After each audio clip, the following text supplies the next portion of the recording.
5 years after the death of Eric Garner, an officer involved in his arrest is facing a disciplinary hearing that could lead to his firing. Garner was restrained by multiple officers during his arrest back in 2014, but NYPD Officer Daniel Pantaleo is accused of putting Garner in a chokehold and intentionally restricting his breathing, which is against department protocol.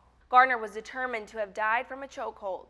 Stuart London, the attorney defending Pantaleo before NYPD officials, says his client used a technique called a seatbelt hold on Garner, which Pantaleo says is part of officers' training. London said Garner resisting arrest coupled with his weight and his asthma is what killed him. London also argued the autopsy report was wrong and that Pantaleo never restricted Garner's breathing. Garner said, "I can't breathe," 11 times while officers arrested him for allegedly selling untaxed cigarettes. The video of his arrest went viral and sparked national discussions about police brutality.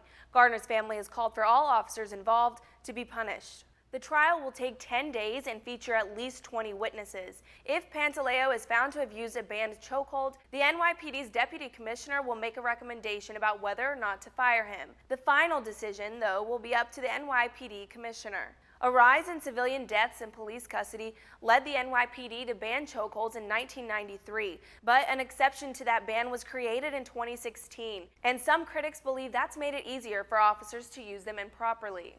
After Garner's death, the NYPD spent $35 million to retrain its officers to not use chokeholds, but recent complaints and records show officers still use those maneuvers and that very few, if any, are disciplined.